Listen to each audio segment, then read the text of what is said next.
Hi, everybody. Welcome to this episode of the Conscious Grief series. I am delighted to be joined by Catherine Edwards today. Welcome, Catherine. Hi, Tara. It's lovely to be here with you.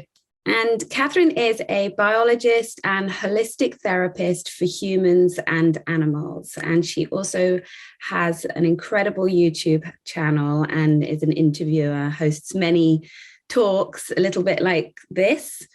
So I really encourage you to check out her YouTube channel with all the fascinating information that you put there. So thank you for all you do, Catherine.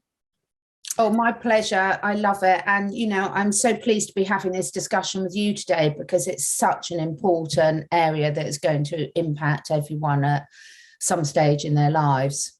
I know. And a lot of times I feel like grief and animals, which we're really going to focus on today, can get a little bit overlooked, and a lot of people who perhaps don't have that connection with an animal haven't got the ability to really hold the space for all the emotions that come up. And now you and I connected because of my dog. It was almost this time last year, somebody put me in contact with yourself and you came and did a healing session with him.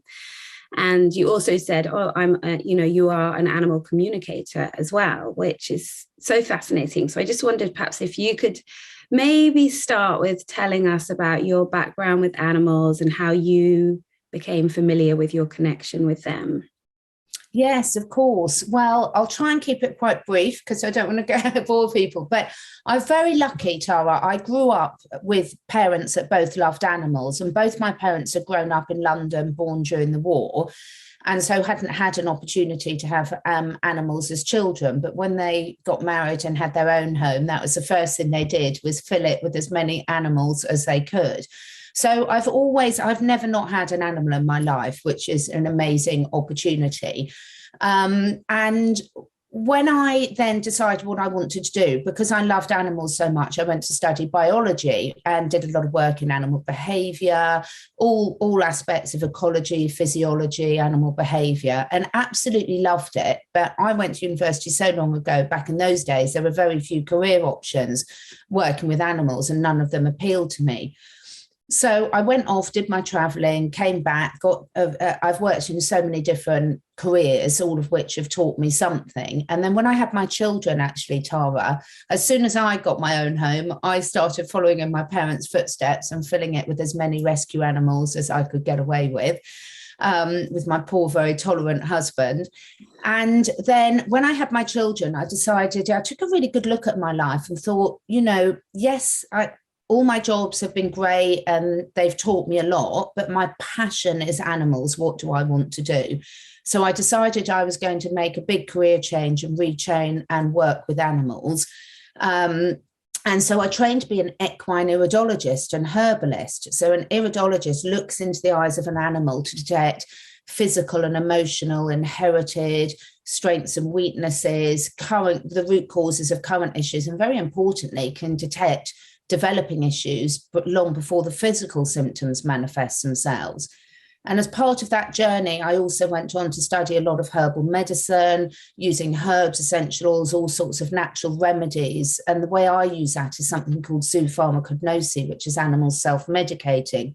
So you'll start to see a consistent theme. It's about looking at every animal, doesn't matter whether it's a human or a furry or a scaled or a winged, as an individual, because we're all affected not only by our genetics, our past lives, what's passed down to us, but very much by our environment.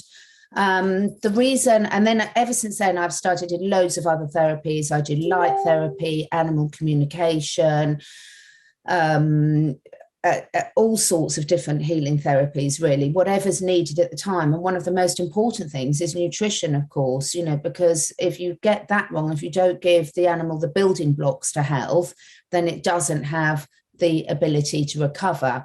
But one of the things that really strikes out, Tara, is with animals, it's a bit like having a child. They are dependent on you as the adult for every decision you make for them. So they can't go to the shop and choose their own food. They can't decide what vaccinations they have. They can't decide what poisonous chemicals are put on them, who they socialize with, where they sleep, etc. So what I find quite surprising and being quite honest, quite disappointing is the lack of wish and desire for people to educate themselves about the animals' needs and how they, as their caregiver, can meet those.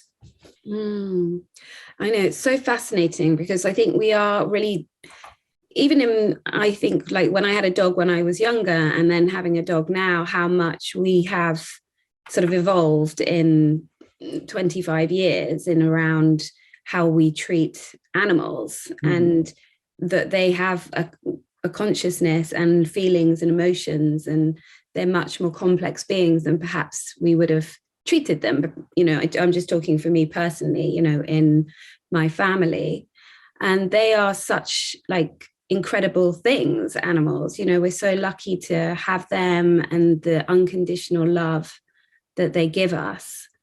And I think as we're talking about grief on this particular conversation, I know that you recently had some dog. Could you tell us about? Well, actually, I've had, because I've got so many animals, Tara, and all my animals are rescue animals.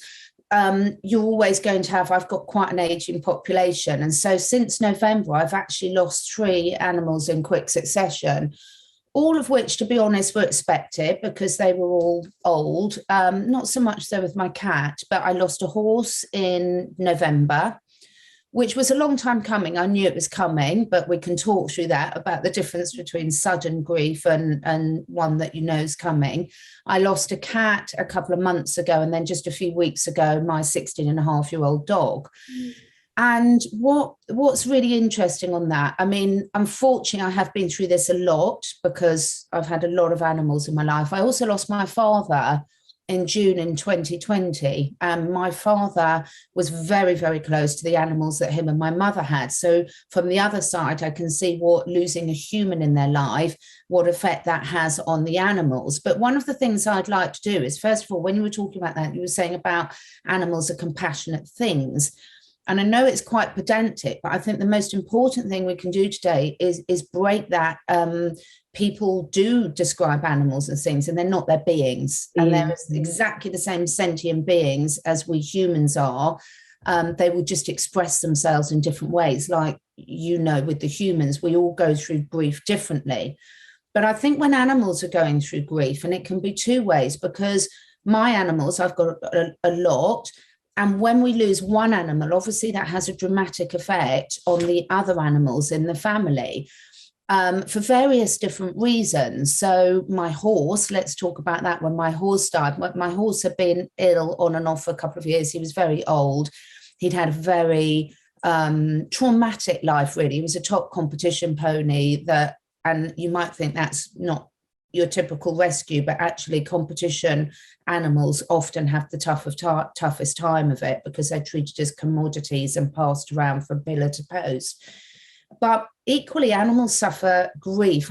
I'd be interested in your opinion on this, Tara, because grief isn't just someone dying. Grief can also be a loss of something that's really important in your life. And if you look at even the start, say when a puppy is taken away from its mother and litter mates, it's done in a pretty harsh, barbaric way. You know, one minute they're in there with their litter mates, and the next minute they're with completely new people in a completely different environment, completely different spells, completely different energy, completely different routine. Everything's changed, and it's bang, bang. And that's a lot for them to cope with. But also, if you take horses, a lot of people move horses from yard to yard to yard. So one minute they're in one herd, the next minute they're in another herd. And when they go through that, they go through a form of grief, because all animals form very strong bonds, just like humans do. And if you rip those apart and they've got no choice in it, then they can go through a form of the grief cycle in those situations. So there's many different layers to the grief that the animals go through, losing another animal in the family, but also seeing the effect that my father dying had on the animals in my parents' house, because not only are they feeling his loss, they're also feeling my mother's loss and our loss. And animals, as you know very well, because I know how close you are to your dog, animals have so much connection with the humans in their life that they do take on a lot of their emotional issues and traumas as well. Yeah, I think that's such a great point to make, because like, as we often think of the word grief, we often relate it to the word death, but it's, I think, as one of the people that I interviewed in my first series said, said, I think every issue is a grief issue, and that just stuck with me because I think it's so true. And even talking about like moving, I've just moved to London, even though I'm back with my sister today. But my little dog's definitely, I think, going through some grief. He's definitely not quite himself, and he's going underneath the desk and isolating a little bit from me, and I'm feeling all sad because I'm thinking, oh gosh, he misses the countryside and my sister's kids, and so it does manifest in all these different ways. And I appreciate you bringing that forward for people who might be wondering, oh, there's sudden change in behavior, and perhaps, or maybe you're rescuing a dog from somebody who has, well, you don't know necessarily what the dog's been through, or maybe their owner has died. Yeah, that's a big one. And it is a lot because, funny enough, just before we came on, Tara, I was listening to a podcast and they were talking about abuse and people that stay in abusive relationships and how complex an issue that is. And also it's the same, even if you have a rescue animal and someone you often don't know if they've lost a loving owner who's died.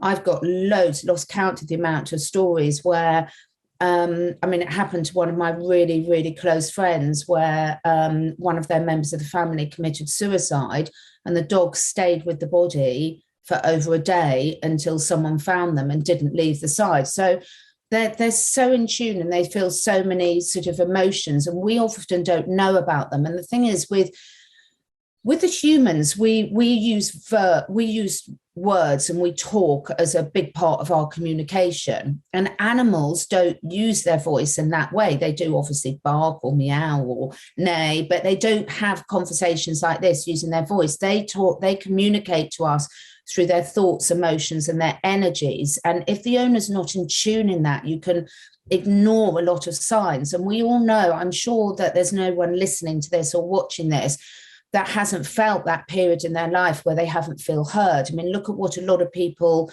have been through the last couple of years. Regardless of what your views are on that, a lot of people have experienced having choices taken away from them. And they haven't liked that. But if you think, how many choices do you give the animals in your life? How much do you look at them and take their feedback, that subtle feedback for, is this something that's making? So a move, most people do go through moves, whether it's house moves with cats or dogs or rabbits or hamsters, or whether it's a yard move with a horse, for example. That has a huge impact. And remember, as the humans, we're consciously aware and we know it's coming and we can plan. But for them, 1 minute they're here and 1 minute they're there. And the energy of obviously being where you are now with your sister, because I've been there in the middle of the beautiful countryside, the end of London, are completely different. Mm-hmm. And so that's a lot for an animal to take on. Doesn't mean you can't do it. And it doesn't mean we should feel guilty about doing it. But when we understand the impact it's having on them and how we can be perhaps a little more empathetic and sort of help them with that transition a bit more. And that's why I love the work you do so much, Tara, because it's such a difficult thing, grief of whatever's causing it in your life. And us Brits, I don't think, certainly I wasn't brought up to talk about it at all. I come from very much a family where they very much, you just get on with whatever life shows at you. And that's got some advantages, but we all know when you keep that trauma and emotions in, that it will manifest itself in other ways and eventually come back to need dealing with. So, what you're doing with your work is so, so important, because if a human understands that process, then they're going to be able to understand what their animals are going through more. It's a bit like if you're a human and you've got no knowledge on diet and nutrition and how to keep yourself healthy with food and water and air and environment, of course you're not going to think to ask those questions for your animal. So I think it all comes with understanding. The more we understand ourselves and the emotions and everything, the more we can then ask the right questions and look for the right things and support our animals in the best way. Yeah, quite right. Quite right. And going back to your grief, and I'm sorry for all the losses that you've had in the last 2 years. That is a lot. So and you mentioned that some of the animals were older. Yeah. The difference between grieving an animal that's had a long life to grieving an animal that maybe was a sudden death. Yeah. What happened with your cat? But yeah, how did you personally feel? It's such a good point, Tara, because with the 3 that I've lost recently, all of them were expected because they were all old. They'd all had a lot of trauma early in their lives. But there was a satisfaction that it was their time. It was right, their time. And one of the kindest things that we have the opportunity to do with our animals, and we don't have the opportunity to do with humans in most countries, is to help them in that transition. So one of the blessings, it's the most difficult decision often an animal parent can take, is when to make that decision to say enough's enough for that animal. But it's like anything, it gets easier. So I'm very lucky. I've got a very supportive family. My 2 children now, they're 20 and 22. They've grown up with animals all their life. And they have seen this happen a lot. So when we have an animal going and we're lucky enough to be able to plan, so with my dog and my horse, we knew it was coming, and it was having constant family discussions with the animal and with ourselves to say, right, at what stage is this too much suffering? And I feel we got it very right with both of those. With my cat, she went downhill quite suddenly. So even though she was old, but she was very much a personality where she hid a lot from us. You know, she was a typical animal in the family that she was absolutely beautiful, fluffy duffy. She was on a lot of my videos, but she never wanted to be a burden. She kept herself to herself a lot of times. She loved her cuddles, but she was very low maintenance because there was nothing. She felt that she could look after herself. And that was more difficult because when she went downhill suddenly, we did try emergency vet care. And in hindsight, I wish we hadn't, if I'd have known how serious it was. And the vets were pretty appalling. So this is where, you know, trusting your intuition. I've also been through the other side where I've had a couple of cats run over, even though we moved to the middle of the countryside to find a safer an environment as possible. Cats will be cats and they're a rule unto themselves. And it's one of the things that makes them so magical. Now, that grief associated with that was absolutely awful for the whole family because it was completely unexpected, completely sudden. The animals were young. And I went through all the emotions of anger and, you know, sort of, you know, what could you do differently? You know, a lot of anger with that because it was the human's fault. You know, we live in a country lane and people drive around it like it's the M25. So those ones where it was sudden, for me personally, I find very difficult, a lot more difficult to cope with. And funny enough, that's how I got into animal communication as an official animal communicator, because years ago, probably 18 years ago or so, one of our young male cats, who was only about 2 or 3, got run over. And I just found that so difficult to cope with. I got an animal communicator in, and my husband was very skeptical. And this animal communicator communicated with the dead cat and told my husband things that he couldn't possibly have made up. And the look on my husband's face was priceless. And I knew this stuff. I mean, all of us can communicate with animals. It's just a question if we allow ourselves to feel into things enough and shut off our mind enough to really feel what they're telling us. And after I had that experience, I decided I was going to officially train as an animal communicator. You don't need to, but the great thing is about officially training as an animal communicator, it gave me the confidence because the accreditation process was very, very stringent. And I wanted to be confident that I was getting it right, because it's such an honor for animals to tell you these things that I wanted to make sure I wasn't misrepresenting them. So sometimes that was an instant, Tara, where out of sort of real grief and real unplanned grief, and it was awful, something really positive came out of it. Yeah, that's so interesting, because I didn't know that story about your cat and how that grief was so traumatic and so difficult. And then you got an animal communicator. And I think that that's a great thing for people to hear. And because I too have had readings with an animal communicator when I lived in California. And when I tell people about it, they think that I'm, they're like, what? My sister's husband's like, oh, I could have told you these things. It's rubbish. And yeah, a lot of people just think it's ridiculous, but it's when you have a reading, it's like you say, they tell you things that are so specific. And actually, a friend of mine, she lives in New York, and her dog died, and it died in the animal hospital. And they actually have somebody there doing readings for people. And I was like, that, I personally love that. And yes, that it helps. I think that it helps people in their grief. And some people may not have that understanding at this stage, or maybe very skeptical or cynical. But to connect with our animals who've crossed over to the other side can really give us a lot of peace. It really can, Tara. And I think the thing is, you've hit on so many important points there, but grief changes everyone, doesn't it? Yeah. And I've seen a lot of changes in the humans in my life about what grief has done to their belief system. So a good example would be people that aren't religious at all, don't have a belief in God or source or whatever you might want to call it. And for me, there's a big difference between organized religion and believing in something is out there.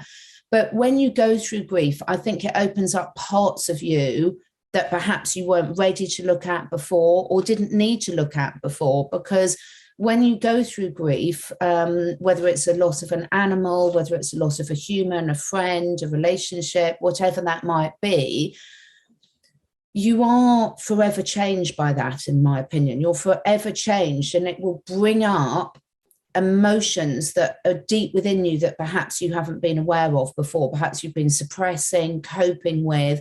And the same is the same with our animals. So, for example, my mother, who's the biggest animal lover ever, she had two Labradors that had been together since birth, that she bred them, and they were siblings, and she kept them both. And when one of them died, the other one howled and howled for days. The grief was just, it just makes me cry just to think of it. It was awful, absolutely awful, the grief that dog felt, and then retreated. And just like people, some people will express through anger or rage or screaming or shouting or saying things perhaps that they might regret later. Other people retreat into themselves. It's like the main stress response, the flight or flight response. But when people talk about the stress response of flight or fright, they forget about the freeze. So it's flight, fright, or freeze. And I think animals and humans can go into any of those states when they're going through grief. And a lot of the time, the ones that express themselves more vocally, whether it's an animal or a human, with an animal expresses its obvious behavior of grief, can be easier to deal with because you're forced to then deal with it. But the ones that freeze or go inside themselves can be easy to miss. And if you miss that, then that bond can be really shattered, because if they're human in their life, who they're dependent on for everything and their survival, because they are completely restricted by how we decide to care for them, if we miss those subtle signs, the trust is chipped away and chipped away and chipped away. And if you're living with someone that's controlling everything about you, and you haven't got that trust that they really get you, that's not a nice place to be in. Mm-hmm. Yeah, it's so true. It's so true. And when you were speaking, I was starting to think about, your family, who seem to be very loving and conscious. And when your animals have passed away, have you done rituals for them, or do you bury them in your garden or cremate them? Like how? Yeah. Yeah. What are your traditions, if you like, around that? All the members of the family are very different. So things like, my father and my husband are both the type of men, or my father was the type of man that, just stick the Brita out a lip, don't express their emotions and deal with it in their own quiet way. The women tend to be more expressive, and we will talk through our thoughts and emotions more. And that's probably just a societal thing in Britain, really, where men don't show them, of that generation weren't the ones that were brought up to show their emotions. But in our personal family, we're very lucky that most of our animals, all but a couple, we've buried in the garden. What we tend to do is we all have our different roles in that. So I don't take part in the actual bury process. So I get the animal ready, and then my husband buries them, and then we'll all do our own things sort of afterwards. And we do it on a very individual basis, really, because we've all got different ways that we go through that process. And my parents have buried most of theirs in their garden. A couple we have had to have cremated. And then we've also had houses where we've moved from, where we've left ones buried in the garden, which for some people can be quite hard. For me personally, I don't find that hard, because I know that their physical remains are where they were happy and where they left it. So I think, even recently I was lucky enough to bury my horse, and the difference between being able to bury my horse and have them created for me was absolutely massive, because every day I can walk down and have my little chat with him, which is really, really special. So everyone's different for that. But I think, yes, we definitely have a ritual, and we definitely have a goodbye, because one of the things that I'm a strong believer in, which started from my experience of having my cat pulled over, is that if you don't have some sort of goodbye, you can, at a soul level, and obviously everyone's beliefs are different of this, you can stop them in their journey of passing over. And I have seen real experience in that, and that's my belief system. So I'm now very aware, and my children have been brought up to be very aware, that however much personally we might miss them in our physical lives, what we really want, the strongest emotion, is the best for that soul to be able to be free to go and do whatever the next stage of the journey is for them.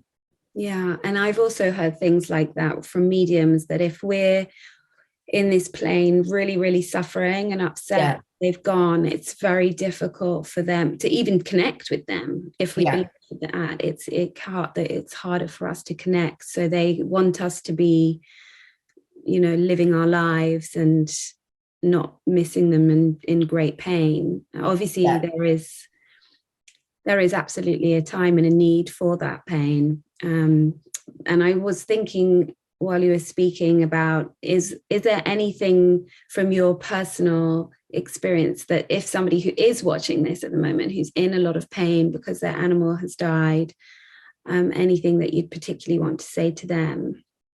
Yeah, that's lovely. First of all, gratitude is a massive one for me. It is really, really hard when you lose an animal, because the connection between an animal and a human is pure unconditional love that's often not burdened by the complications of human relationships. So I would say one of the things that personally I found really helpful for myself and my clients is gratitude, and writing down or talking, whatever works for you, about all the things you're grateful for that animal. And in my personal belief system and experience, that animal can still hear and feel everything you do. So it's, as you say, Tara, it's not about suppressing your emotions, but also letting them know that they're free to do what they need to do. So I find writing down everything you're grateful for.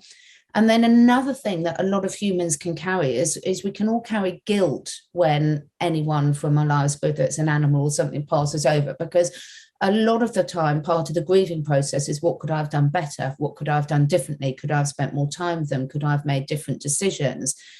And I think being honest with yourself and having that conversation with yourself, either journaling it or talking through with a counsellor or a friend, because when we suppress any guilt that we've got, and most people I know will feel something like that, even if you've got an old animal, you're wondering whether to have put down, it's a really hard decision to know when to take that final move. So talking it through and and then having someone supportive around you that can say you did the best you could with the information you had at the moment. And all that animal really wants to do is thank you and know that you're learning lessons. So an animal has never, ever, ever put blame, in my experience, but they're very grateful if an owner's learned something from that relationship together that they can then do slightly differently next time. They see that in a very joyous way, not in a, and you did this wrong sort of thing. And animals do not have that emotion in them at all.